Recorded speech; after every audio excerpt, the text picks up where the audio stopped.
Une, deux.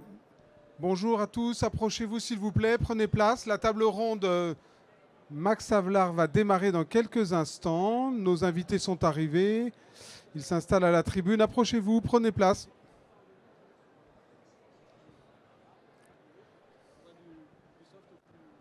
Bonjour Dominique, tu vas bien? Super.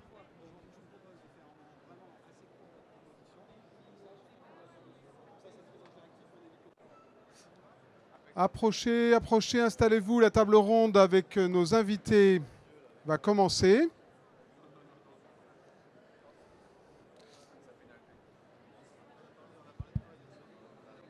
Vous annoncez le titre et tout, hein, c'est bon? Bien sûr. Le directeur, c'était quoi? T'as eu Kroll comme directeur? Ouais. Alessandra. Pardon? T'as eu Kroll comme directeur? Bah oui. T'as aucune excuse. Comment aussi? Mais heureusement qu'Aurélie était là à cette époque-là. On a été changés toutes les deux par Kroll. Ouais, heureusement. Ah, c'est drôle ça. Bonjour à tous, est-ce que vous m'entendez bien? Parfait. Est-ce que j'ai le go des organisateurs? Allez, c'est parti. Feu vert. Bonjour à tous, donc bienvenue à cette table ronde consacrée à la mise en place d'une réglementation des prix pour assurer un revenu digne à tous les agriculteurs et plus généralement sur la façon dont on peut améliorer les revenus des agriculteurs. Alors moi je suis Vincent Grimaud, journaliste à Alternative économique, un média indépendant qui porte sur les questions économiques, sociales et environnementales. Merci à Max Havelaar d'avoir pensé à Alter Eco pour animer cette table ronde. Alors on est aujourd'hui ici pour évoquer le partage de la valeur ajoutée dans la chaîne de production agricole. Donc pour faire simple, une chaîne de valeur agricole c'est trois acteurs. D'un côté le producteur, de l'autre le transformateur, donc souvent une industrie agroalimentaire, et puis le distributeur, souvent la grande distribution qui représente 70% du marché. Entre les trois, il y a évidemment des débats féroces sur le partage de où vont les marges, et c'est de ça qu'on va parler aujourd'hui. Alors dans cette lutte, évidemment, les producteurs semblent les plus désarmés, parce qu'ils sont plus petits tout simplement, surtout dans un contexte de concurrence européenne et mondiale, dans laquelle les distributeurs peuvent faire jouer l'argument de c'est ce prix ou c'est votre concurrent étranger. Donc on aura bien sûr un débat sur la mondialisation agricole, forcément. De ce fait, on sait que les revenus des agriculteurs, c'est plus seulement le consommateur final qui les paye en achetant son produit, mais c'est aussi le contribuable quand il paye ses impôts via les aides de la politique agricole commune européenne. Alors ces dernières années, il s'est passé des choses, notamment les lois Egalim 1 et 2 qui ont tenté en tout cas de rééquilibrer le rapport de force au bénéfice des producteurs. On va tenter de déterminer, notamment avec Alexandra que je vais présenter tout de suite, si ça a été efficace ou pas. De leur côté, les industries agroalimentaires, elles ont été longtemps accusées d'étrangler les producteurs. On constate cependant que leurs marges se sont largement réduites depuis le début des années 2000. Et que la loi Egalim les place entre le marteau et l'enclume. Si je reprends une formulation, merci, du député Frédéric Descrozaille qui d'ailleurs pousse une proposition de loi actuellement pour tenter de corriger ce déséquilibre. Et puis il y a la grande distribution de l'autre côté qui domine toujours évidemment la distribution alimentaire et donc le rapport de force. Elle aussi connaît cependant des difficultés tant sur ses marges que sur ses concurrents, sur le haut de gamme les circuits courts, sur le bas de gamme le hard discount, et donc là aussi une question, un enjeu économique pas si simple à régler. Alors, face à ce tableau général, on l'a dit, il y a des initiatives privées, par exemple celle de Max Havelaar, qui vise à contrôler et à mieux rémunérer les producteurs. Donc Max Havelaar, vous connaissez peut-être pour son action dans les pays du Sud depuis une trentaine d'années. Vous connaissez sûrement le café, le chocolat, mais Max Havelaar, c'est depuis peu aussi la production française. Je fais un petit placement de produit quand même. Il le mérite. Voilà, vous avez ici le premier produit français labellisé Max Havelaar. Donc du fromage frais à la vanille qui vient de Normandie. Voilà, donc vous pourrez goûter, peut-être pas celui-là parce qu'il est plus au frigo, mais peut-être un autre. Côté puissance publique, loi Egalim, donc, qui est une loi qui vise à rééquilibrer le rapport de force, mais dont la contrainte reste assez faible. Alessandra Kirch, vous êtes directrice du think tank Agriculture Stratégie. Qu'est-ce qu'on peut dire de ces deux lois? Est-ce qu'elles ont permis de passer un cap et est-ce que le producteur est mieux protégé aujourd'hui? Merci beaucoup pour votre invitation. Déjà, je suis très heureuse d'être avec vous aujourd'hui, au milieu de députés compétents sur l'agriculture. On n'en a pas énormément et c'est un plaisir d'être au milieu de ce panel-là. Donc, pour répondre à votre question sur la loi Egalim. En fait, la loi Egalim est née d'une volonté du législateur de protéger le revenu agricole, de donner un petit peu plus de poids aux agriculteurs qui ont du mal à s'imposer dans les négociations et d'encadrer ça avec des lois. Donc, le but du jeu de la loi Egalim, c'était notamment d'introduire la notion de coût de production dans le prépayé au producteur. C'est-à-dire de dire si le coût de production de l'agriculteur augmente, on doit lui payer plus cher ses produits. Donc ça a été l'objet des lois Egalim 1 et 2, et de dire ensuite, une fois que l'industriel a davantage rémunéré l'agriculteur, le distributeur n'a pas le droit de négocier la partie qui concerne les matières premières agricoles dans un produit. Il doit accepter d'office les hausses, si hausse il y a eu, et elles doivent être justifiées de la part du fournisseur. Donc ça, c'était bien. Ça a permis de mieux rémunérer l'agriculture, et on a eu un rapport de la DG Trésor l'année dernière qui a montré que du coup le revenu agricole a été en augmentation, le BE agricole a augmenté de environ plus 13% l'année dernière. Mais vous avez évoqué le fait que les industriels ont été placés entre le marteau et l'enclume, c'est-à-dire que les industriels ont dû accepter ces hausses-là, puisque c'est la loi. Et par contre, les hausses liées à l'activité industrielle, à l'activité de transformation, un industriel qui fait un produit fini, il a des charges de salaire qui ont augmenté en raison de l'inflation, il a des charges d'électricité, de transport, d'emballage. Ces coûts-là ont explosé. Et ces hausses-là, c'est extrêmement compliqué pour un industriel de les passer face à un distributeur. Donc le but du jeu, là, de la loi, c'est de renforcer un petit peu le pouvoir de négo des industriels face aux distributeurs, puisque la date butoir des négociations, c'est le 1er mars, et que jusqu'ici, au 1er mars, s'il n'y avait pas d'accord, l'industriel était obligé de fournir à son distributeur sur la base du tarif de l'année précédente. Et donc ça, c'était très problématique quand on a eu une inflation aussi forte que celle de l'année dernière. Et ça met les distributeurs, les industriels dans des situations très compliquées parce que ça les oblige à produire à perte pour continuer à fournir et à honorer les commandes. Ils n'ont pas le choix. Donc l'objectif de cette loi-là, c'était de rééquilibrer le rapport de force. Il y a d'autres objectifs de la loi, notamment, on en parlera peut-être tout à l'heure vis-à-vis des centrales d'achat. Mais un des objectifs principaux de cette loi, c'était de dire s'il n'y a pas d'accord au 1er mars, on rééquilibre le rapport de force. Donc initialement, c'était de dire s'il n'y a pas d'accord au 1er mars, c'est le tarif industriel qui s'appliquera et le distributeur n'a rien à dire, ce qui a entraîné une levée absolument énorme de boucliers et des déclarations très, très violentes de la part des distributeurs. Et là, au final, on en est à l'étape Sénat qui dit s'il n'y a pas d'accord au 1er mars, vous vous mettez d'accord sur un nouveau tarif pendant le préavis de déréférencement jusqu'à ce que l'industriel soit déréférencé. Vous devez vous mettre d'accord en tenant compte de l'environnement économique. Dans les faits, est-ce qu'ils vont y arriver ou pas? Ça, c'est sujet à débat, avec appel aux médiateurs, etc. Mais l'idée, c'est qu'au moins, ils ne seront plus obligés de fournir à prix antérieur.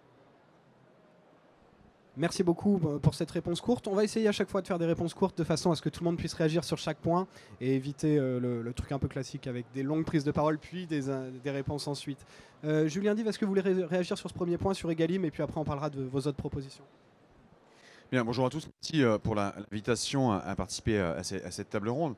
D'abord, vous ne pouviez pas faire mieux en termes d'actualité puisque nous sommes mercredi 1er mars, donc le jour de la conclusion des contractualisations qui ont lieu et qui ont cours depuis maintenant l'automne 2022. Chaque année, on sait que le 1er mars est la sacrée date fatidique. Et on sait aussi que ce 1er mars est aussitôt périmé puisque en fait 100% des contractualisations ne sont pas conclues et ne seront pas conclues ce soir. Il y a des délais à chaque fois qui sont rapportés parce qu'en fait il y a des accords qui ne sont pas solutionnés entre les acheteurs, la grande distribution, les distributeurs et les transformateurs, l'industrie et les représentants des producteurs. Egalim, je veux juste vous rappeler 3 dates. Egalim 1, on est en 2018 quand on vote la loi et qu'elle rentre en vigueur, fin 2018. Egalim 2, on est en décembre 2021, janvier 2022, lorsque la loi est votée. Aujourd'hui, en 2023, nous sommes en train déjà de discuter d'une troisième Egalim 3. Bon, le terme est certes un peu galvaudé, mais nous sommes déjà en train de discuter d'Egalim 3. Ça veut donc dire qu'il y a évidemment des failles dans ce qu'a voulu faire le législateur. Egalim 1 était extrêmement hétéroclite et touchait à plein de sujets. D'ailleurs, le Conseil Constit avait retiré un tiers quasiment des articles de ce texte. C'est vrai qu'il était extrêmement vaste. Egalim 2 était déjà beaucoup plus fort et venait tordre un peu plus le bras dans les négociations. En fait, c'était surtout mettre des règles pour faire en sorte que la matière agricole, la matière première agricole ne soit pas négociable, soit sacralisée. C'était de mettre la matière première agricole comme quelque part le point de non-négociation pour qu'il soit réellement rémunérateur pour le producteur. Il ne faut pas oublier que le point de départ de tout ça, ce sont les états généraux de l'alimentation, lancés à l'été 2017, et qui ont une vocation, c'est, je ne vais pas reprendre un terme, parce que ce n'est pas le mien, mais quand même, le ruissellement jusqu'au producteur.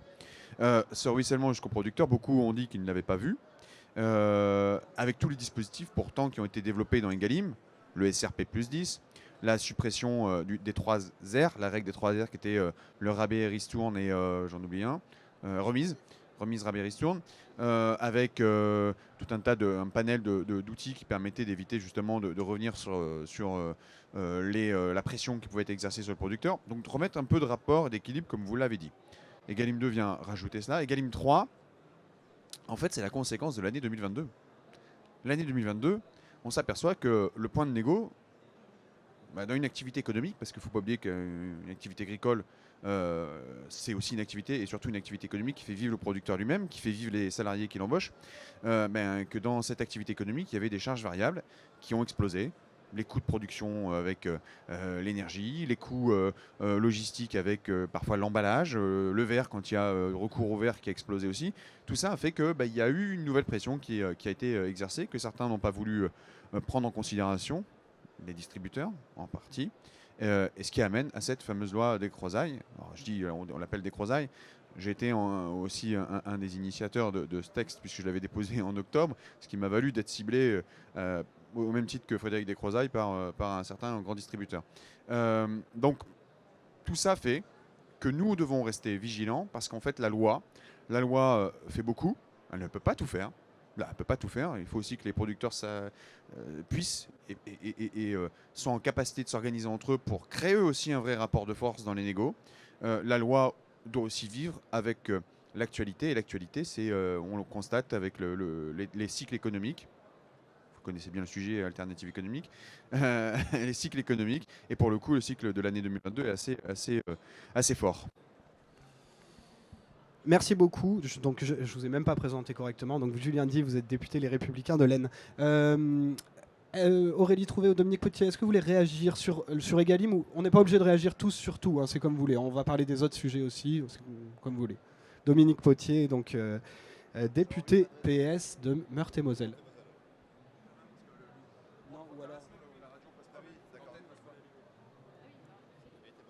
D'accord. Oui, non, moi j'avais envie de dire à Aurélie et à Julien qui sont jeunes, qui connaîtront peut-être Egalim 9, hein, je ne sais pas, Egalim 10. Voilà, il me semble qu'aucune de ces intentions n'était mauvaise. Elles ont toutes apporté des éléments utiles. Mais tant qu'on aura une oligarchie dans les centrales d'achat et une telle dispersion des producteurs en termes d'organisation, je pense qu'on va continuer à faire des correctifs, mais que structurellement, on aura toujours des rapports léonins. Ça, c'est la première chose que je voulais dire. La deuxième, c'est que dans Egalim 3 Descrozailles Dive, si j'ai bien compris, on a 2 petits amendements que j'ai eu l'honneur de porter au nom du groupe socialiste qui ne sont pas inutiles. Il y en a un, c'est un clin d'œil à nos hôtes aujourd'hui, c'est l'introduction, la reconnaissance du label commerce équitable comme une faculté dans les négociations commerciales. Bon, c'est qu'une faculté, mais n'empêche que dans la bataille culturelle, c'est important. Donc des distributeurs, des producteurs, des transformateurs pourront dire demain, nous on s'appuie sur le label privé reconnu d'intérêt public qui est Max Havelaar. Bon. Deuxième innovation, c'est sur SRP, donc seuil de revente à perte bonifié. On a un dispositif à notre demande qui va permettre de mesurer l'effet de ruissellement jusqu'au producteur. Et en fait, il y a une autre intention qui n'a pas été adoptée, mais à laquelle je tiens beaucoup, ça serait la vérification du partage de la valeur tout au long de la chaîne de production. On prête beaucoup d'attention à des paysans, il y a des riches, il y a des pauvres chez les paysans. Et je suis heureux que pour les paysans pauvres, il y ait des filets de sécurité apportés par Egalim. Mais la vérité, c'est qu'il y a des travailleurs pauvres dans l'agroalimentaire. Il y a des gens qui travaillent dans les abattoirs, qui travaillent dans la grande distribution, qui sont très mal payés.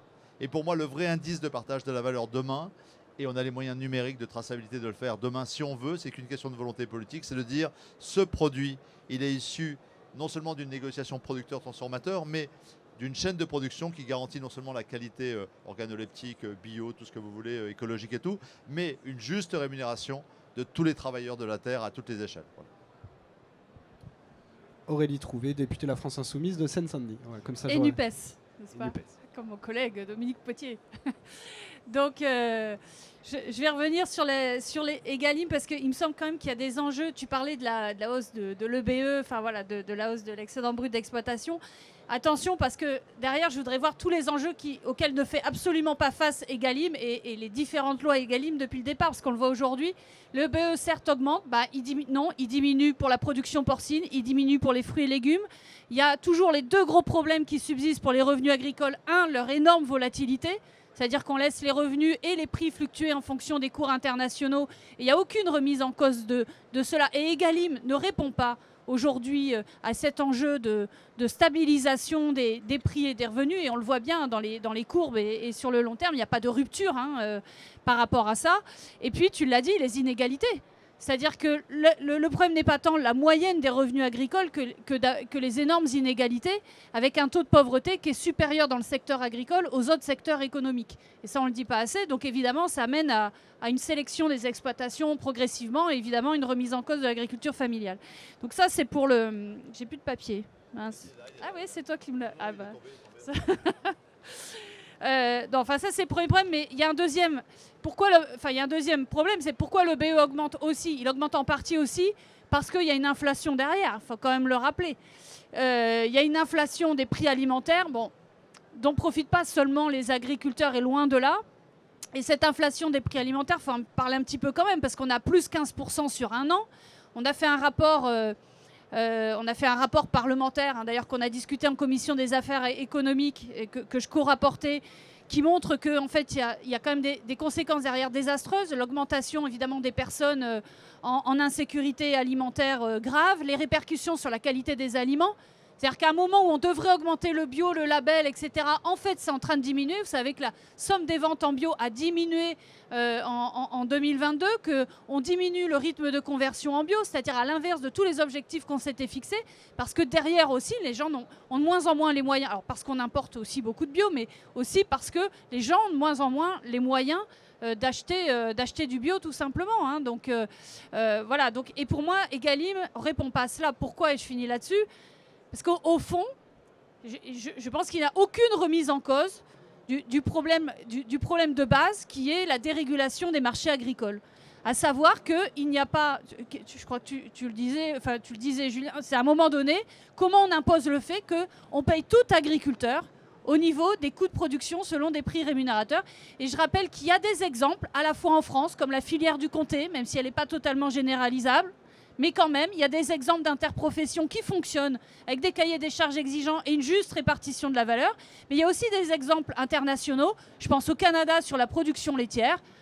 Comment se fait-il qu'au Canada, on soit encore capable d'avoir une interprofession sous égide de l'État, avec une répartition des marges équitable, avec une discussion dans toute l'interprofession, où on répond à l'inégalité énorme entre agriculteurs, transformateurs, distributeurs, parce qu'aujourd'hui, je finirai là-dessus, il est clair que la contractualisation et les organisations de producteurs n'ont absolument pas permis de faire face à l'inégalité des acteurs au sein de la filière agroalimentaire. Donc en gros, tant qu'on n'aura pas remis en cause le néolibéralisme économique et le chaos des marchés dans le secteur agricole, le fait que les matières premières, on les voue aux marchés internationaux, tant que ça ne sera pas remis en cause, tant qu'on bricolera à la marge avec des lois qui sont 1, 2, 3 Egalim et qui ne fonctionnent pas, tant qu'on n'aura pas remis en cause ça avec, comme tu le disais tout à l'heure, du courage politique, eh bien, on ne réglera absolument pas le problème et voire ça s'empirera. Eh ben on reparlera de tout ça en fin de conférence parce que vous avez des propositions très précises et on va discuter d'une mesure assez précise. Avant ça, Alexandra, vous voulez dire un dernier mot, alors très court parce qu'après on a une table ronde très politique, donc on va parler de propositions politiques au-delà du cadre existant. Bon, je vais essayer d'être courte, mais ça va pas être simple. Pour répondre sur la partie revenus, alors non, effectivement, Egalim ne peut pas résoudre des problèmes de revenus agricoles dans leur globalité, puisque Egalim porte sur les contrats qui concernent des produits qui sont commercialisés sur le sol français exclusivement. Ces produits commercialisés sur le sol français exclusivement sont en compétition avec des produits qui sont d'origine importée. Quand vous allez chez un distributeur, vous avez des produits origine France et des produits pas du tout origine France, voire origine monde, où on n'a absolument aucune idée de l'origine des produits parce que la législation en matière d'origine est très insuffisante. Mais ça, c'est un autre débat. Juste par rapport à ça, du coup, on peut faire tous les efforts qu'on veut en matière de législation. La prise en compte du coût de production, elle est réelle grâce à Egalim, mais elle n'est que partielle. Et on ne peut pas arriver à indexer les produits, le coût du produit final sur le coût de production en permanence, parce que sinon, ça risque d'aboutir à un prix des produits Made in France qui soit complètement déconnecté du prix des produits qu'il va y avoir en compétition dans les étals du supermarché.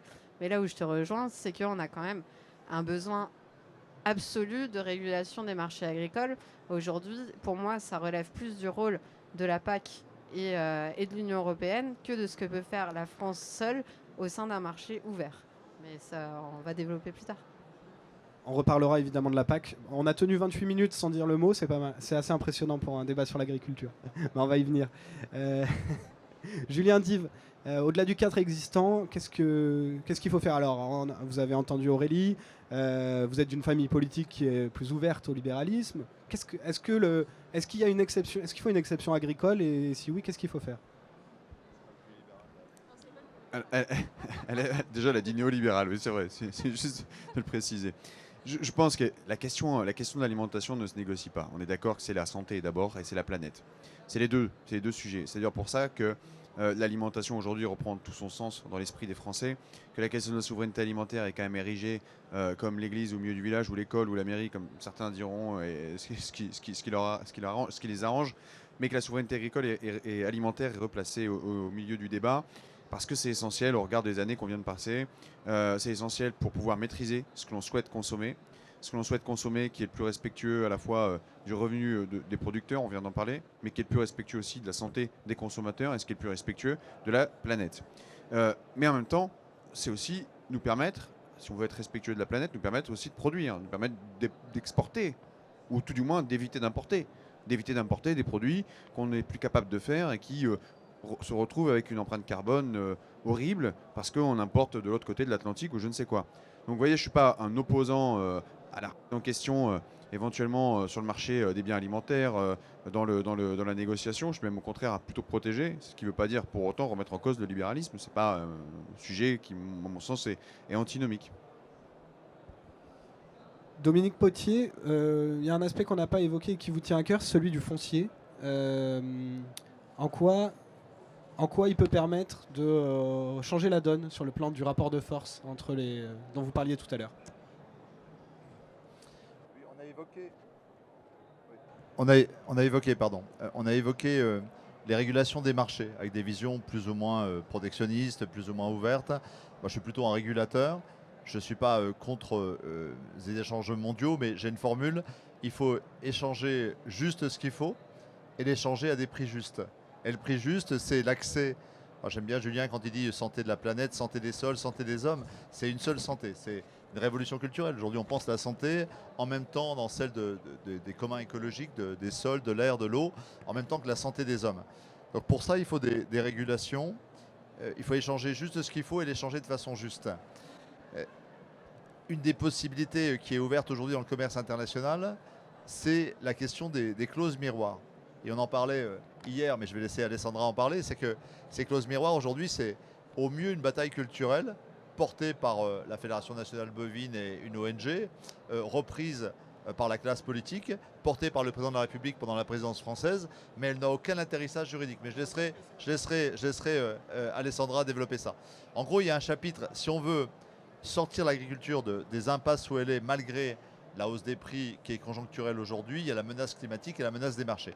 Donc il faut réguler les marchés et puis il faut beaucoup de paysans et partout dans le monde. Si on veut nourrir le monde et plus que la souveraineté alimentaire, moi, une France souveraine au niveau alimentaire dans un monde qui crève de faim, il n'y a aucune sécurité.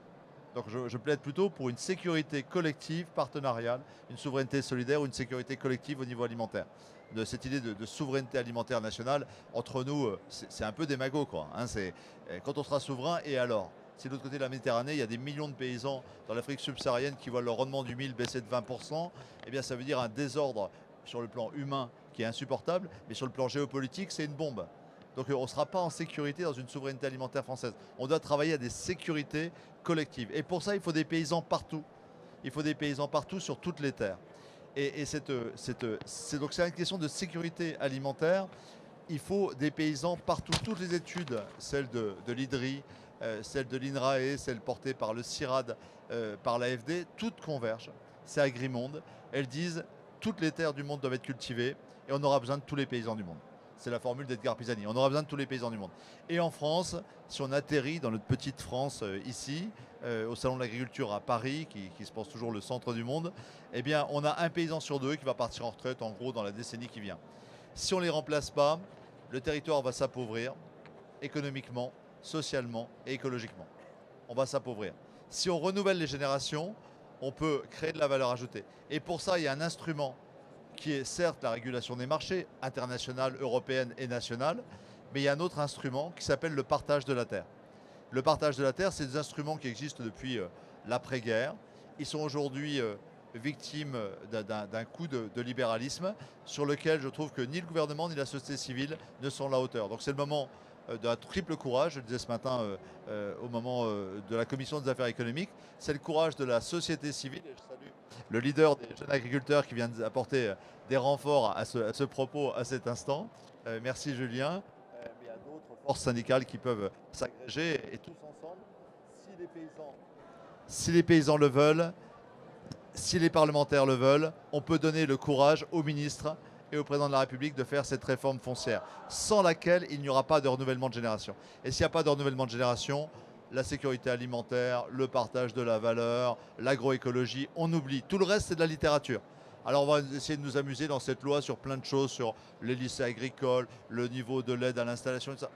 Tout ça n'est pas inutile, mais tout ça est totalement secondaire. La question, c'est est-ce qu'il y a des sociétés financières qui vont accaparer le foncier? Est-ce que les fermes françaises vont doubler et s'appauvrir et appauvrir le territoire? Ou est-ce qu'avec Terre de Liens et tous les autres alliés qui sont réunis ici, on est capable d'inventer un modèle de ferme à taille humaine qui produisent de l'alimentation, mais également de l'énergie, de l'écologie, de l'eau, etc. C'est ça la question qui est posée. Donc ça demande simplement une régulation. Cette régulation est-elle anti-économique? Non. Dans l'après-guerre, elle a démontré, on l'a redit ce matin, qu'en France, on a un foncier qui est 10 fois moins cher que nos voisins européens. C'est un élément de compétitivité. C'est une chance. Est-ce qu'on va donner cet argent-là à des spéculateurs ou est-ce qu'on va le garder pour assurer notre sécurité alimentaire et aménager notre territoire? C'est le débat qui est devant nous et c'est un des gros enjeux de la loi qui va se dérouler dans 6 mois. On va parler ensuite avec vous, Aurélie, hein, d'un contrôle des prix, mais peut-être un mot sur le foncier. Est-ce que l'un d'entre vous veut réagir là-dessus ou pas spécifiquement?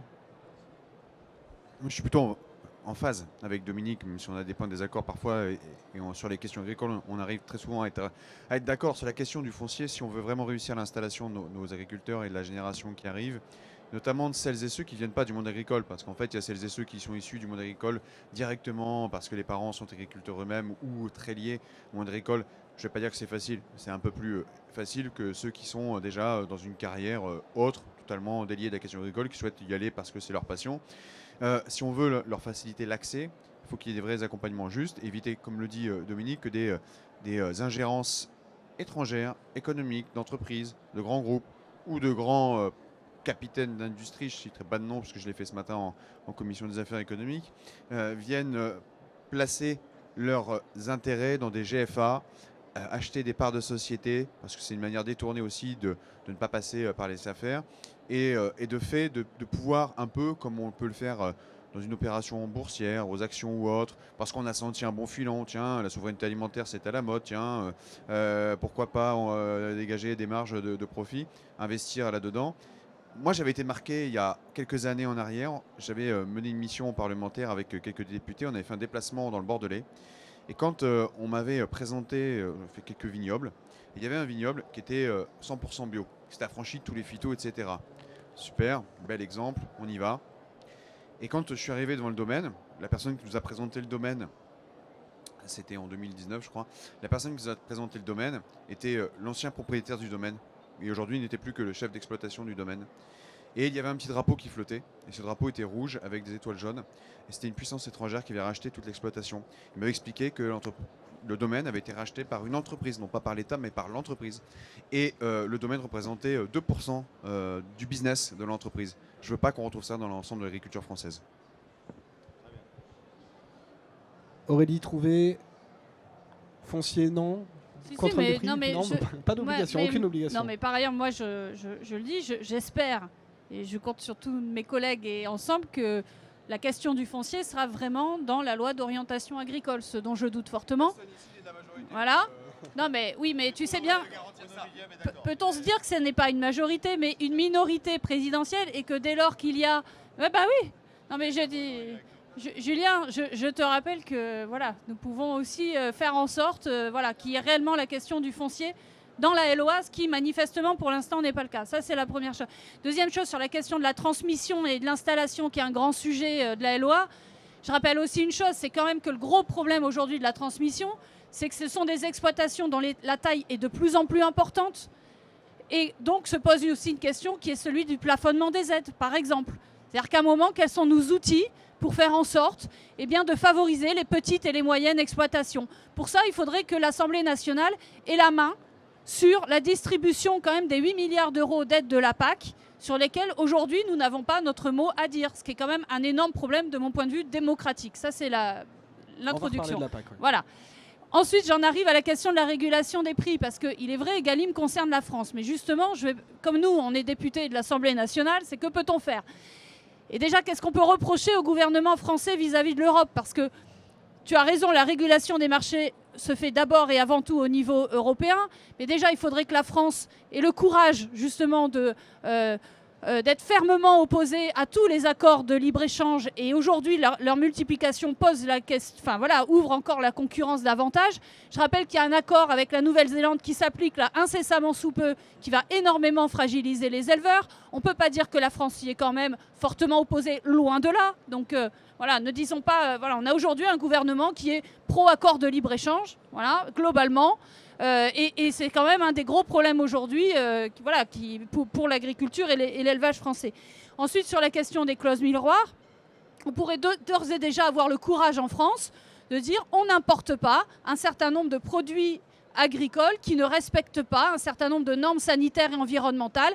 Par exemple, avec le soutien de l'ANSES, ça s'est fait il y a quelques années sur le pesticide sur les cerises, j'ai plus le nom du pesticide, le diméthoate évidemment. Voilà, oui, mais si on avait accompagné la filière bio de la cerise, mais ça veut dire aussi des contrats de transition dans le cadre de la PAC, sur lesquels on n'a pas la main parce que le gouvernement ne nous la donne pas. Donc tu vois, il y a tout ça à mettre sur la table pour que les agriculteurs s'en sortent. Il y a aussi la question de la transition et donc de mesures agro-environnementales et d'aides de la PAC qui accompagnent. Mais pour ça, il faudrait qu'on puisse le discuter et le décider à l'Assemblée nationale. Bon, je reviens sur la régulation des prix. Moi, juste quelques propositions, rien qu'en France. Déjà, faire en sorte de renforcer énormément les organisations de producteurs, ce qui nécessiterait quand même de lever un certain nombre de contraintes et de faire en sorte que ces organisations soient plus fortes. Ensuite, en ce qui concerne la régulation des prix, ça a été dit, faire en sorte qu'on impose réellement le fait de faire respecter les prix rémunérateurs, les prix payés aux producteurs en fonction des coûts de production, ce qui n'est pas le cas aujourd'hui, et une régulation des marges. Il y a la question aujourd'hui aussi sur la table d'un panier de produits de première nécessité. À l'inverse, c'est-à-dire pour les consommateurs, avec des prix maximum, c'est-à-dire d'un côté des prix minimums pour les producteurs, une régulation des marges et un panier de produits de première nécessité qui permettent pour les consommateurs, et notamment les consommateurs les plus défavorisés, d'avoir accès à ces produits, notamment les fruits et légumes. Et je finirai sur un levier, pour moi, qui est essentiel, qu'on n'active pas assez, c'est celui de la restauration collective. Et pour ça, ça demande aussi du courage politique et en partie de se confronter aux règles commerciales, du droit commercial, faire en sorte que les marchés publics, il y a une préférence claire, nette et précise dans toute la France pour tous les marchés publics, pour les producteurs locaux. Et à partir du moment... Voilà, bah merci Julien, tu pourras revenir sur cet amendement. Voilà, mais quand aura-t-on vraiment une restauration collective qui permet d'appuyer les producteurs locaux qui font la transition bio, qui font la transition agroécologique? Parce que pour finir là-dessus, avec la flambée des prix de l'alimentation animale, des engrais, des pesticides, il est quand même urgent de s'engager dans l'agroécologie pour faire baisser les coûts de production des agriculteurs. La meilleure façon aujourd'hui de faire rehausser les revenus agricoles, c'est aussi l'agroécologie, c'est-à-dire qu'ils consomment moins d'alimentation animale qui coûte de plus en plus cher, moins d'engrais et de pesticides qui coûtent de plus en plus cher. Et ça encore, et je finis là-dessus, on en revient à la question de l'accompagnement des MAE de transition. On vient de discuter tout à l'heure avec l'APCA, les chambres d'agriculture, c'est ce qu'elles portent aussi. Donc qu'attend-on? On attend un peu de courage politique et de volonté de la part de ce gouvernement. Voilà. Oui, bien sûr. D'abord une réaction, puis après je vous interroge sur le prix imprimé. Voilà, il y a plein de sujets qui ont été évoqués. Alors, je vais essayer d'être synthétique sur chacun d'entre eux. Sur le foncier, moi, je dis attention au détricotage des outils existants. On a un statut du fermage qui est hyper protecteur du fermier. C'est absolument pas la même chose dans d'autres pays comme au Royaume-Uni, par exemple. On a vraiment une protection du fermier qu'il faut absolument pérenniser. Aujourd'hui, vous avez un bail pour 9 ans et à la fin du bail, le propriétaire des terres ne peut les récupérer que s'il souhaite exploiter lui-même pour lui ou ses descendants. Donc c'est quand même très très bien encadré. Et on a tout un tas de mécanismes qui permet de réguler les prix du foncier aussi. Et on a un truc qui est très très peu connu du grand public, ça s'appelle les autorisations d'exploiter. Normalement, si vous voulez vous agrandir, exploiter un nouvel hectare, vous devez solliciter une autorisation d'exploiter. Et vous avez c'est public, c'est affiché, un tel veut exploiter tel hectare. Et s'il y a un tel à côté qui visait aussi cet hectare-là, il peut faire ce qu'on appelle une demande concurrente. Et vous avez des règles de priorité qui visent à faire passer en premier les jeunes et à favoriser l'installation. Et ça, c'est un outil génial. Mais le problème, c'est qu'il est très peu contrôlé. Moi, j'étais avant mes fonctions actuelles en DDT, donc direction départementale des territoires, et chargée d'attribuer notamment les autorisations d'exploiter. Sauf que le problème, c'est que si concrètement, celui qui veut s'agrandir ne demande pas l'autorisation d'exploiter, personne ne va lui courir après parce qu'on n'a aucun moyen de contrôle. Il touchera ses aides-PAC quand même. Et c'est hyper compliqué de faire appliquer cette législation-là qui pourtant a tout ce qu'on a besoin aujourd'hui, ou en tout cas une grande partie de la réponse. Donc déjà, avant de vouloir tout remettre à plat et tout foutre par terre et de dire c'est pas bien ce qu'on a, mobilisons-nous sur les outils existants pour les faire appliquer concrètement et permettre de prioriser l'installation. C'est prévu dans les schémas, c'est prévu dans les règles de priorité. L'installation, c'est la priorité numéro 1 à chaque fois. Ça, c'est le premier point. Le deuxième point, sur les accords de libre-échange. Aurélie, je suis d'accord avec toi, la multiplication des accords de libre-échange, c'est une catastrophe. Maintenant, quel pouvoir a réellement l'État membre aujourd'hui dans un accord de libre-échange ? Aujourd'hui, depuis ce qui s'est passé avec le Mercosur, où la France a bloqué, il y a eu une évolution des pratiques au niveau européen qui fait qu'on scinde les accords. Il y a une partie de l'accord qui relève de la compétence de l'État membre et qui concerne Peanuts, grosso modo. Et tout ce qui est intéressant dans un accord, c'est-à-dire les quotas, c'est-à-dire les règles de réciprocité qu'on peut imposer, tout ça, ça relève exclusivement de la compétence de l'UE et c'est voté à majorité qualifiée et les parlements nationaux n'ont pas leur mot à dire sur la façon dont sont conclus ces accords. C'est le cas pour la Nouvelle-Zélande, c'est le cas pour le Chili et c'est le cas pour tous ceux qui vont venir parce que l'UE a été fortement échaudée par ce qui s'est passé avec le Mercosur. Donc ça, c'est dramatique et ça, effectivement, ça nécessite une réelle mobilisation de la classe politique pour dire on veut avoir notre mot à dire sur tous ces aspects-là des accords de libre-échange. Ce qui m'amène aux clauses miroirs, puisque dans ces accords de libre-échange, on peut espérer mettre en œuvre des clauses miroirs. Qu'est-ce qu'on peut attendre concrètement des clauses miroirs ? Je vais vous donner un exemple archi simple d'actualité, les néonicotinoïdes. Vous savez tous qu'on vient d'interdire les dérogations pour les emballages de semences au niveau des néonicotinoïdes.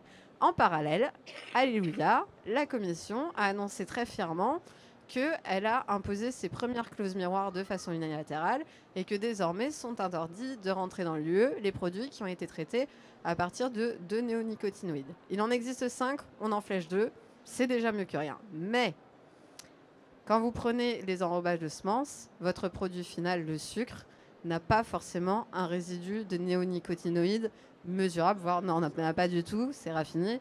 Donc à la fin, comment vous vérifiez que ce sucre-là provient d'une semence qui n'a pas été traitée aux néonicotinoïdes? C'est impossible. C'est un premier point. Deuxième point, les néonicotinoïdes, on vise les abeilles et pourtant, cette clause miroir de l'UE, elle ne vise que les produits alimentaires. Or, le sucre, c'est pas simplement le sucre que vous mettez dans votre café. Le sucre, ça sert à faire du bioéthanol, ça sert à faire de l'alcool, ça sert à faire des produits pharmaceutiques. Et tous ces usages-là, on s'en fout, on les contrôlera même pas. Et mon troisième point sur les clauses miroirs, c'est que là, je viens de vous démontrer par A plus B qu'on peut mettre des clauses miroirs, mais qu'au final, c'est même pas contrôlable dans le produit fini.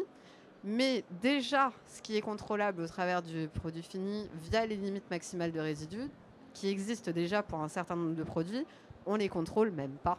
On a un rapport du sénateur Duplon qui date de 2019 ou 2020 qui dit que sur plus de 1600 substances, il y en a 900 qui ne sont jamais contrôlées.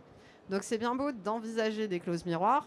Encore faut-il se donner les moyens de vérifier qu'on va les appliquer et de les contrôler. Là, sur tout ce qui est déforestation emportée, etc., ça va être une usine à gaz. Au final, on a des grandes volontés, mais une applicabilité très limitée quand on passe au concret. On en reviendra du coup sur quelles solutions on peut mettre pour du coup faire face à cette compétition déloyale qu'on ne peut absolument pas, selon moi, maîtriser ou contrôler via les clauses miroirs. Juste pour revenir sur la restauration collective, le local, il me reste 2 points. Je l'ai fait en 2 minutes top chrono, juré. Sur le local, je suis d'accord avec toi, les règles de la concurrence ne nous autorisent pas aujourd'hui à faire des appels d'offres ciblés sur du local. Néanmoins, il y a tout un tas de pratiques qui peuvent être initiées par les collectivités, les territoires, pour former les cuisiniers à faire des appels d'offres où on contourne justement cet aspect local par des critères que ne peuvent remplir que certains producteurs à proximité. Mais pour ça, il faut que les producteurs et les cuisiniers se connaissent pour que les appels d'offres soient calibrés. Donc il y a des outils qu'on peut mobiliser pour favoriser ça. Mais on se heurte à un truc, c'est le consentement à payer. Aujourd'hui, pour faire augmenter le ticket, pour faire payer plus aux parents le ticket de la cuisine, enfin de la cantine, pardon, merci, pour leurs enfants, c'est très compliqué parce que tout le monde subit l'inflation, tout le monde doit mettre de l'essence, payer ses assurances, payer tout. Et augmenter la cantine, on a tellement donné aux gens l'habitude que la cantine, c'est pas cher, que de faire changer les mentalités, de dire la cantine, si vous voulez qu'ils bouffent des bonnes choses, ça va être un peu plus cher, c'est compliqué. Et dernier point sur l'agroécologie. L'agroécologie, vaste débat. Moi, je suis pro-agroécologie, je suis pour l'agroécologie, je trouve que le résultat est génial. Néanmoins, pour arriver à un résultat génial, ce qu'il faut avoir dans la tête, c'est que c'est des années de galère, de prise de risque et de gamelle. Quand vous remplacez un produit chimique où vous avez une réponse qui est systématique, à chaque fois vous mettez une molécule chimique, vous avez la même réponse. Vous remplacez ça par un mécanisme de régulation biologique. Une année, ça va super bien marcher. L'année d'après, paf, vous avez un peu une pluviométrie, une météo qui n'était pas là, une orientation de la parcelle qui n'était pas la bonne. Vous avez une réponse catastrophique. Et le seul qui trinque à la fin, c'est l'agriculteur. Donc l'agroécologie, ça implique une prise de risque où vous augmentez tous les aléas climatiques, sanitaires, tous ces effets-là. Ils sont démultipliés quand vous commencez dans l'agroécologie. Et c'est hyper compliqué d'arriver à avoir un système où on maîtrise vraiment tous ces aspects-là. Ça prend au moins 15 ans. Et quand en parallèle, on a un risque lié à la volatilité des prix qui est hyper important, ça veut dire qu'on place l'agriculteur à gérer tout seul, à faire face tout seul à une augmentation du risque qu'on n'accompagne pas et que les MAE ne peuvent pas accompagner parce qu'elles sont fixes aussi. Merci beaucoup. On voit bien dans ce que vous avez dit qu'on a un problème de prix. C'est compliqué de faire comprendre, aux parents que la cantine c'est cher.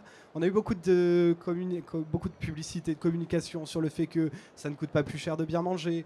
On a tout ce discours sur le fait qu'au final l'alimentation coûte pas très cher. On voit qu'on a un problème, qu'on peut tordre le bout dans tous les sens. Il y a un problème de prix. D'où la question du jour sur laquelle je voudrais qu'on se focalise là, c'est est-ce qu'on peut imposer un prix? Comment imposer un prix plus élevé? On voit que des organismes privés, soit l'interprofession dans le cadre de la filière Comté, soit des labels qui vont le faire indirectement, vont aller fixer un prix minimum. Est-ce que maintenant est-ce que c'est pas au législateur de le faire? Et si oui, comment peut-il le faire? C'est quoi les limites et comment surmonter ces limites-là? Qui veut se lancer? Oui, je sais, c'est pas facile. Là, je vais avoir un problème. Merci Julien. Je vais détourner la réponse. Je peux revenir 2 minutes sur les cantoches ou pas?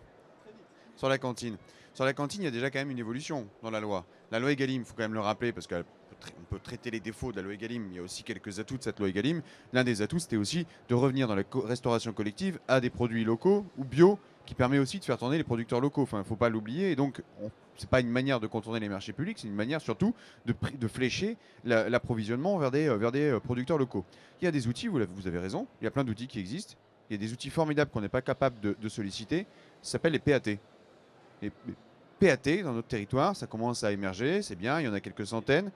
Plans alimentaires territoriaux qui permettent de mettre en collectif l'ensemble des acteurs de la chaîne de valeur de l'alimentation. Et ça permet dans certains territoires, et j'ai envie de dire dans beaucoup de territoires, de travailler sur des cuisines collectives qui sont intégrées sur plusieurs communes, qui permettent d'alimenter en direct aussi des communes, des cantines communales avec des producteurs locaux. On a plein d'outils comme cela. Il y a un autre outil, un outil européen. Chaque année, puisque vous parlez du prix de la cantine, chaque année on laisse partir 35 millions d'euros dans la nature, parce qu'en fait le programme les fruits et légumes frais de l'Union européenne, qui arrive à son terme d'ailleurs l'année prochaine. On doit à peine solliciter 3 millions à 4 millions de ce programme. L'Allemagne utilise 100% de l'enveloppe, elle demande des rallonges, elle les obtient, parce que nous, on est incapable de communiquer sur ce programme à l'égard des collectivités. Ce qui permettrait, là aussi, d'approvisionner dans la restauration collective des fruits, des légumes frais, avec des outils qui sont existants, sans toucher au portefeuille des parents. C'est un premier point. Maintenant, sur la partie du prix sur lequel vous nous lancez un instant. Je pense que la politique, toujours du bas prix, du moins 10 ans, portée par certains distributeurs, flingue l'image qu'on peut avoir de l'alimentation, flingue in fine le transformateur évidemment, mais flingue surtout le producteur. Et cette manière de faire, avec le rabais, en travaillant sur la portion, en travaillant sur les marques, en travaillant sur les produits, ne sert personne, ne sert même pas le consommateur. Je pense qu'il faut simplement rappeler ce qu'est la valeur des choses. On peut évidemment ériger en exemple la filière Comté, mais la filière Comté, c'est un produit plaisir. Le Comté, c'est un produit plaisir. Parlons des produits. C'est un produit plaisir, le Comté. Non, mais pas seulement, mais c'est d'abord un produit plaisir. Il faut le regarder dans l'échelle. C'est un produit comme les fromages à la coupe. Ce que je veux dire par là, c'est qu'il y a des produits de nécessité, des biens alimentaires de première nécessité qui méritent à leur tour d'être rémunérés à leur juste valeur. Et c'est là le vrai combat qu'on doit mener. Le Comté, ça marche parce que c'est pas substituable et parce qu'il y a une maîtrise des volumes par la filière et que vous remplacez pas du Comté par autre chose. Mais il y a des fromages, on va citer personne pour pas se faire d'ennemis, c'est risqué au salon de l'agriculture, mais il y a des fromages qui font moins bien que le Comté quand même. Prenons le cas du Cantal, ils sont, Je voulais pas qu'on le prenne parce que je suis originaire du Cantal. Non, mais je veux dire, c'est pas vrai que tout. Vous pourrez réagir. Allez. Dominique, est-ce qu'on peut fixer un prix minimum, la puissance publique? Alors on a des collègues, André Chassaigne, régulièrement, peut-être, je sais pas, le groupe LFI, ont proposé un prix fixé par la puissance publique. C'est une proposition. Et je me rappelle un ministre de l'économie qui a fait une grande carrière depuis dans la vie politique et qui répondait à André Chassaigne, mais votre proposition c'est Cuba sans le soleil, quoi. Voilà, c'était la réponse j'avais vue en commission des affaires économiques. Bon, mais le débat mérite d'être posé. Et finalement, Egalim tourne autour de cette question de y a-t-il, avec une série d'indicateurs, un prix minimal? Est-ce que la puissance publique a à dire quelque chose? Dans Egalim, on ne le fait pas. On dit il y a un médiateur, il y a des rapports de force, il y a des règles dans les rapports de force, mais on ne va pas jusqu'à dire qu'il y a un prix public. Pourquoi on ne le fait pas? Je m'interroge, moi. Personnellement, ça ne me choquerait pas dans l'absolu. Comme il y a un prix du foncier et du fermage, je reviens à l'autre grande régulation. Le prix du foncier, il est fixé par les SAFER quand elles préemptent. Si le marché est à 3 000 euros, elles achètent à 3 000, elles revendent à 3 000. Donc c'est un prix qui est fixé, qui n'est pas le prix du marché le plus élevé. C'est un prix moyen du marché qui est répercuté par les SAFER, à quelque chose près. On simplifie. Quant au fermage, tout de même, quand on pense au fermage, le courage de Pisani, de Tanguy Prigent, député de gauche et ministre du gaullisme social de l'après-guerre, il fixe par le fermage, qui est remis en cause par une proposition de loi qui arrive peut-être bientôt à l'Assemblée nationale, qui est remis en cause, c'est terrible. Le prix du fermage est fixé par le préfet après consultation des parties prenantes ayant mesuré l'état de l'économie agricole. Et on oscille entre 1,2 et 1,8% de rendement du capital. Les propriétaires sont sécurisés, c'est du capitalisme au long cours, et les producteurs gardent la marge pour gagner leur vie sur le travail. Donc c'est possible. Dans l'absolu, moi, intellectuellement, je ne suis pas choqué. Sauf que si vous dites à Lactalis ou à un autre que le prix en France, il est fixé définitivement comme cela, et je suis en Lorraine, eh ben, il fait simplement 300 km de plus et il va en Belgique et il charge ses camions et il remplit ses usines comme ça. Alors Aurélie va nous dire mais c'est la faute à l'Europe, c'est la faute à machin. Moi, sur ces sujets-là, c'est une petite nuance. Je crois que globalement, l'Europe est une telle chance pour la France et pour le monde que je ne touche pas aux règles européennes. Je cherche à les réformer, mais je n'en déroge pas d'un coup de baguette magique ou parce que ça m'arrange à un moment donné comme pays ou sur un produit. Je veux les réformer. Et je rêve qu'à l'échelle européenne, des règles de prix minimaux établis de façon conventionnelle puissent garantir le paiement des matières premières à leur juste coût social et écologique. Mais je n'en fais pas une revendication strictement française à l'instant T pour des questions de réalisme. Les multinationales feraient leur marché ailleurs, on perdrait juste les marchés, et parce que c'est une évolution européenne qu'il nous faut plaider, et on sait que les plaidoyers européens s'appellent la démocratie, ça prend un peu de temps, mais regardez voir qui aurait cru que le devoir de vigilance, la déforestation, le travail des enfants, il y a 10 ans, c'était des sujets totalement tabous. Aujourd'hui, c'est des victoires à notre portée, donc il y a une révolution européenne, et il faut l'accompagner. Je réponds maintenant, enfin, à la question de notre ami. Moi, j'avais une thèse que j'ai testée pendant la campagne électorale sur cette question. Il n'y avait pas l'inflation, il n'y avait pas l'Ukraine. Il y avait déjà des questions de pouvoir d'achat, il y avait déjà des angoisses populaires. Et je suis dans une circonscription très populaire. Et dans les réunions dans les villages, j'avais fini par dire aux gens, après des réunions, des casse-croûtes qui terminaient tard et tout, où il y avait des gens du populaire qui étaient là. Et on parlait du coût du transport, du coût du logement, du coût de la bouffe et tout ça. Bon. Vous savez, finalement, il y a 3 tiers. Et je vais essayer de répondre, je prends le risque, personne n'a la réponse, donc on prend des risques de se dire, dans un beau débat, nos contributions. 1 tiers, c'est le partage de la valeur, qui est dans les deux sens. Le produit, la valeur n'est pas captée par des multinationales ou la grande distribution de façon éhontée, donc elle ne va pas au capital. Elle va vraiment à un partage du travail sur toute la longueur. Elle est au-delà de la filière agricole, sur l'ensemble de la société. Je vais vous donner un seul chiffre sur les travaux qu'on a menés sur le partage de la valeur. 0,3% des Français qui gagnent plus que 12 fois le SMIC représentent 9 milliards d'euros. Si vous les partagez aux 2 premiers déciles, si vous plafonnez les revenus simplement à 12 fois le SMIC, c'est énorme. 0,3% des Français sont au-dessus seulement. Vous plafonnez, vous redistribuez les 9 milliards aux 2 premiers déciles, c'est les travailleurs pauvres, ceux qui gagnent entre 1300 et 1450 euros. Ça représente quand même 10 millions de Français. Eh bien, ça fait 300 balles à la fin, ça fait 300 euros à la fin sur la fiche de paye. Et ce n'est pas de l'argent magique, c'est à compétitivité égale pour l'entreprise France. Donc la redistribution de la valeur, y compris dans le pouvoir d'achat, qui donnerait à un ménage pauvre la capacité à manger du comté comme produit de première nécessité, et du comté bio, et du comté équitable, eh bien c'est à notre portée, si on a un peu de courage politique, de redistribuer la valeur à tous les niveaux, y compris sur les salaires, pour que les ménages les plus pauvres accèdent à des produits équitables et écolos.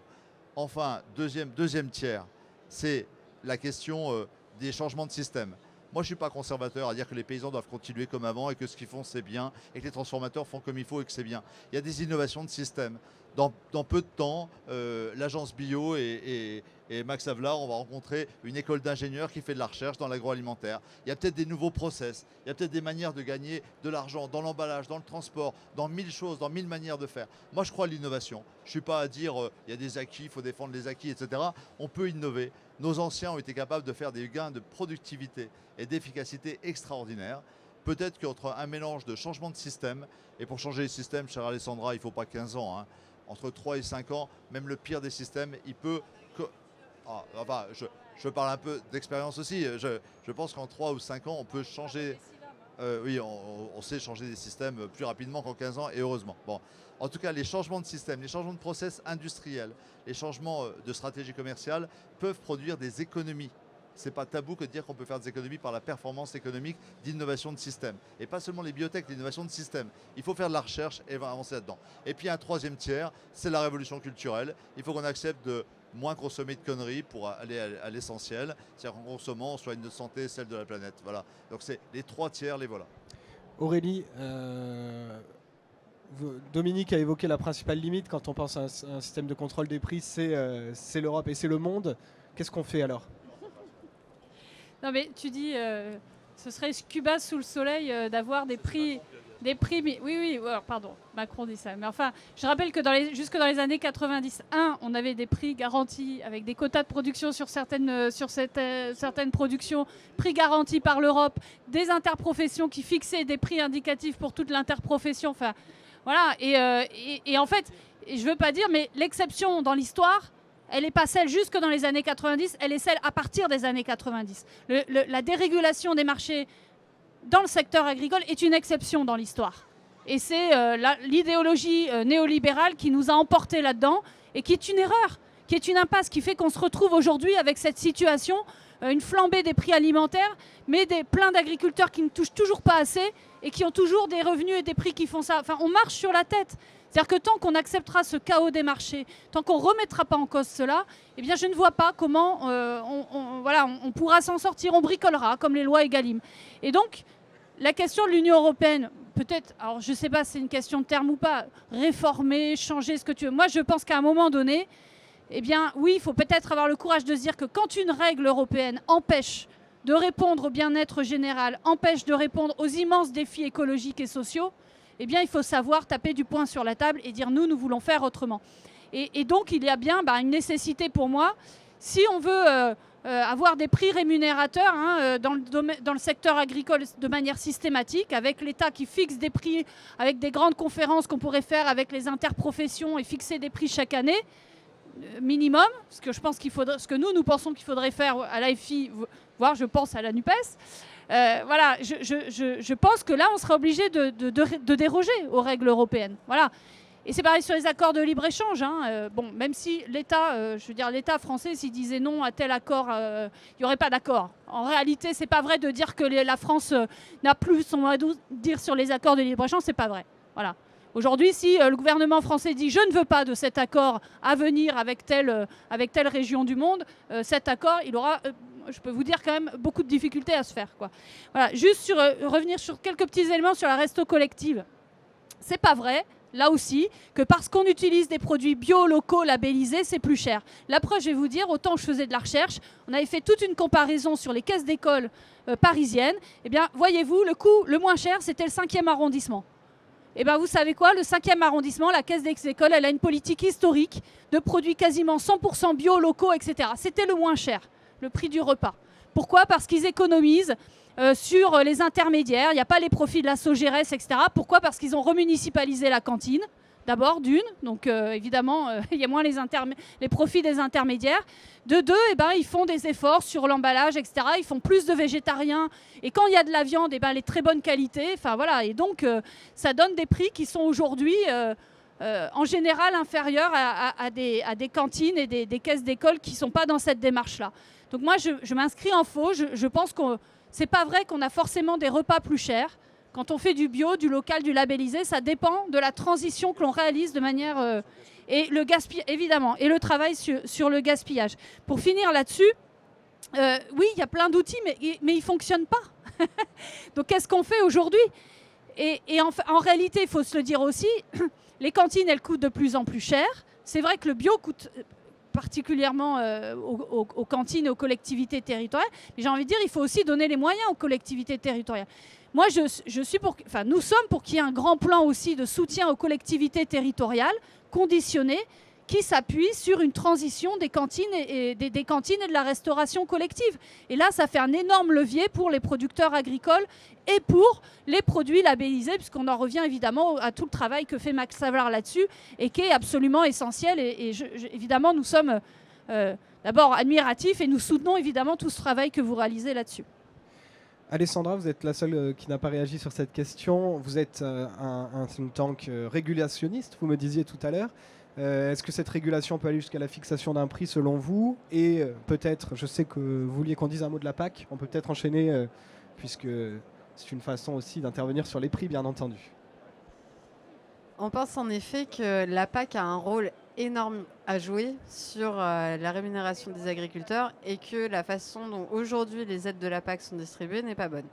Donc nous, chez Agriculture Stratégie, on estime qu'il faudrait vraiment refonder la PAC, la réorienter et modifier la forme des soutiens. Aujourd'hui, l'essentiel des aides, elles sont distribuées, on appelle ça des paiements découplés, ça veut dire que c'est une prime à l'hectare. Que vous plantiez pas, peu importe ce que vous semez, peu importe l'état du marché, vous toucherez exactement la même chose d'année en année. Et ça, du coup, le consommateur a du mal à comprendre l'intérêt de cette PAC et pourquoi on en a besoin. Parce qu'il y a des années où les prix agricoles sont très hauts et les agriculteurs vont toucher exactement le même montant que l'année d'avant où les prix agricoles étaient très bas. Donc pour nous, il y a un vrai besoin de changer l'approche des aides de la distribution des aides de la PAC et d'en donner une approche plus flexible avec des aides qui seraient distribuées quand les prix mondiaux justement sont inférieurs au niveau des coûts de production. Donc ça rejoint en fait ces volontés politiques-là, mais nous on pense que c'est à l'échelle de l'Europe que ça doit être fait et que la PAC doit être réformée dans cet objectif-là qui permettra de stabiliser les revenus agricoles et du coup de stabiliser aussi pour les filières derrière le coût de la matière première agricole. Donc voilà, ça c'est un premier point.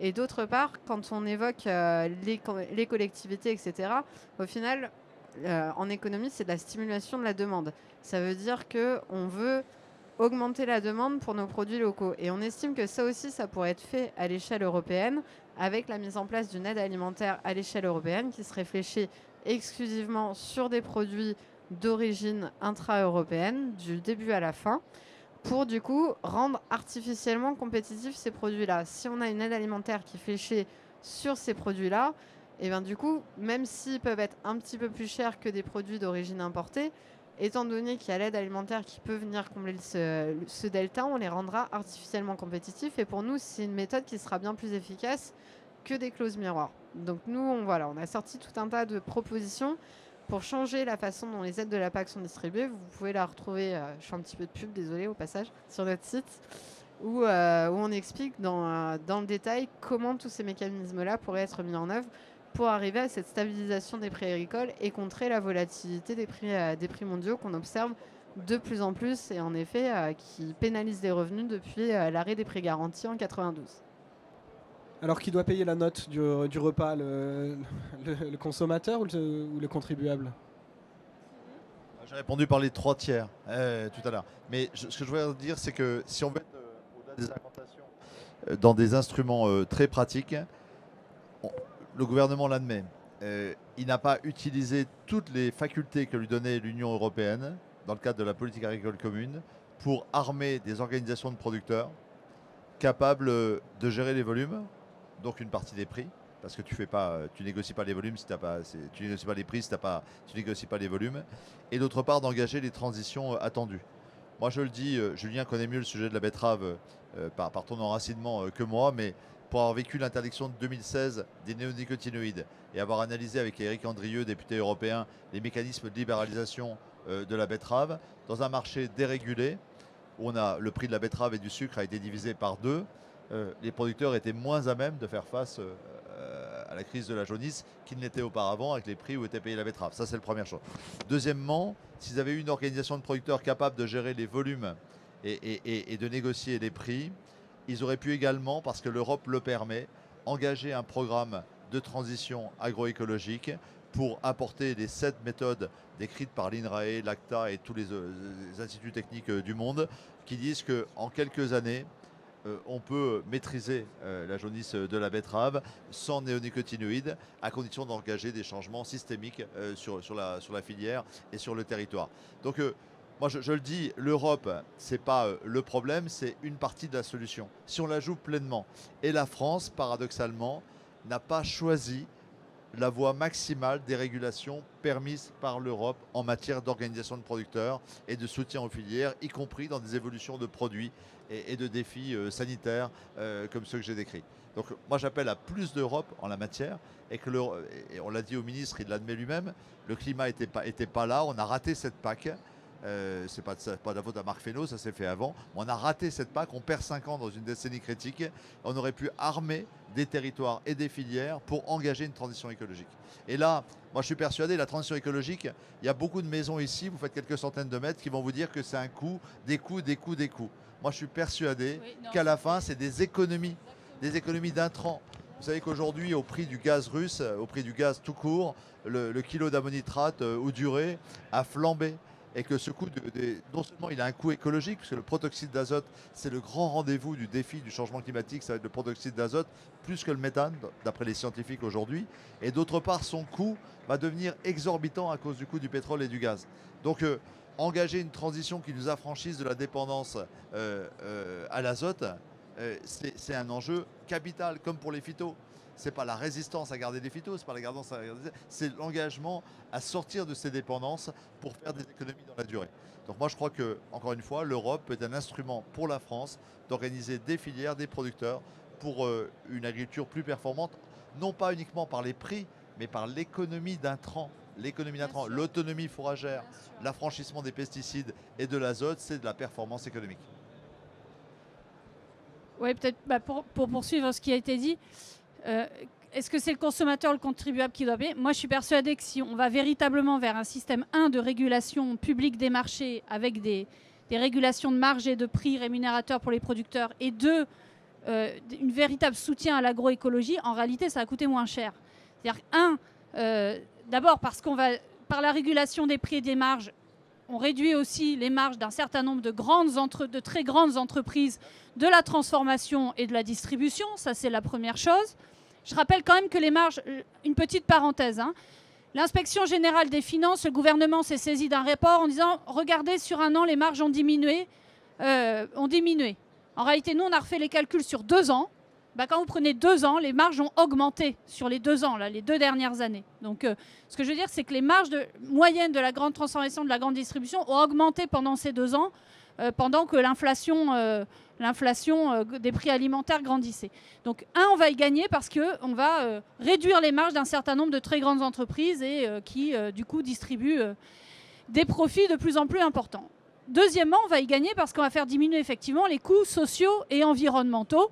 Voilà. Et troisièmement, et de santé. Et troisièmement, parce que les producteurs eux-mêmes peuvent augmenter leur valeur ajoutée en maintenant davantage l'emploi et en se dirigeant vers l'agroécologie. La preuve, c'est les travaux des CIVAM.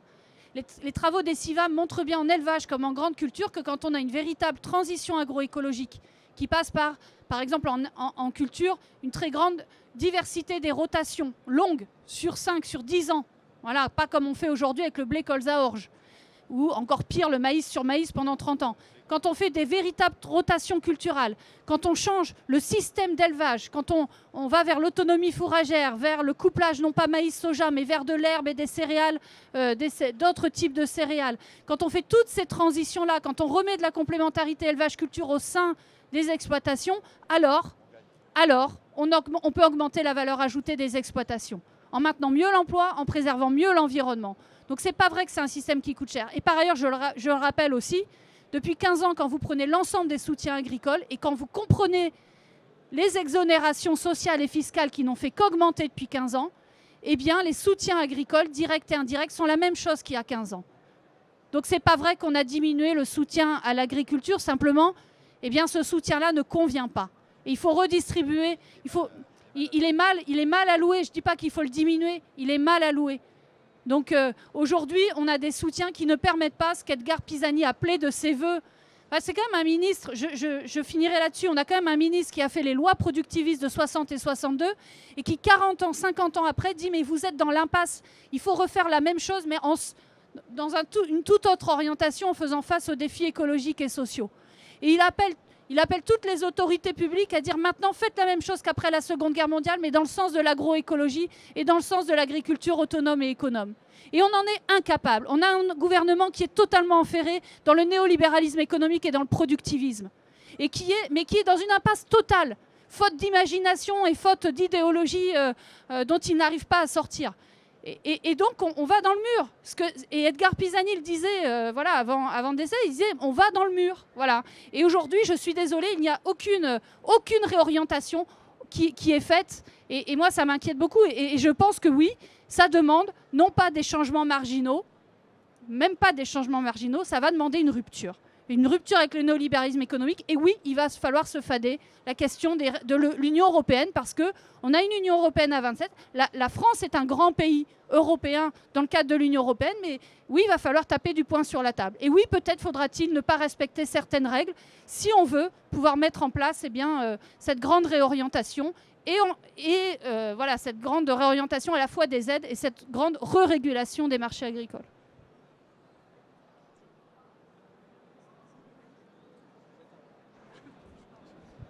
Est-ce qu'on parce qu'on a nos intervenants qui doivent partir. Bien.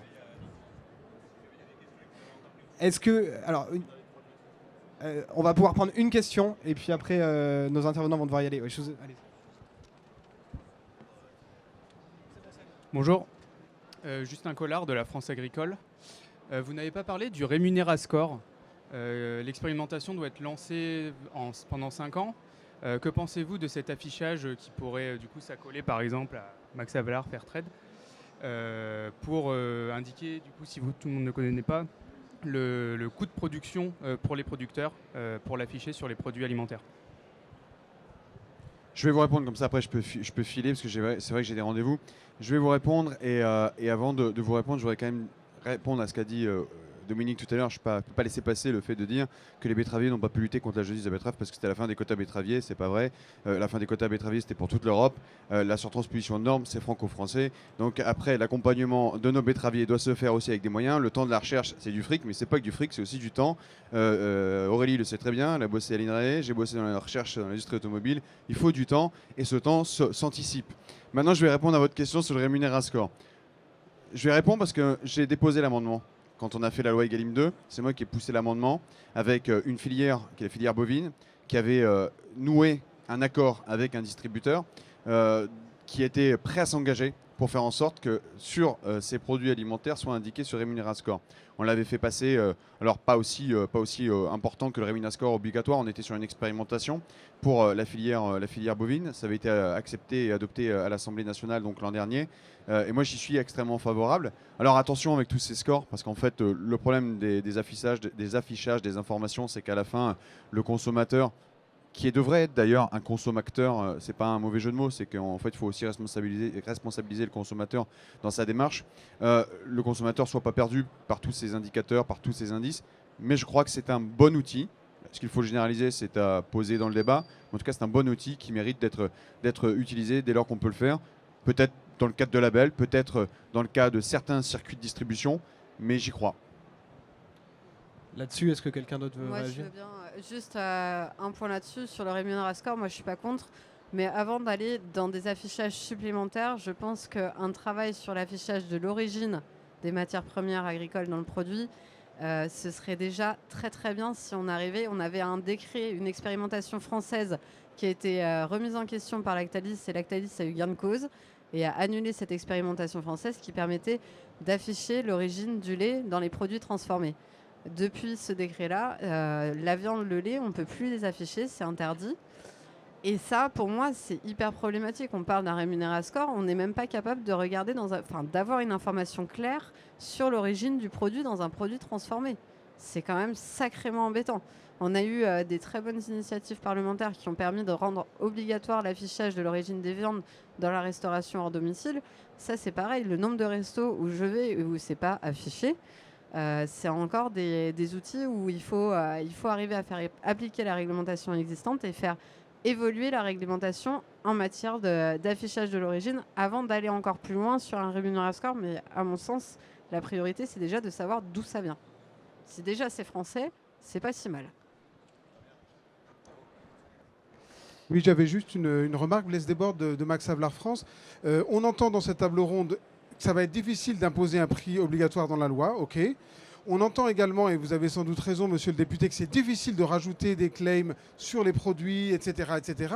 Mais il y a une chose que le gouvernement et les autorités, les institutions publiques peuvent faire, c'est mettre à disposition les justes prix.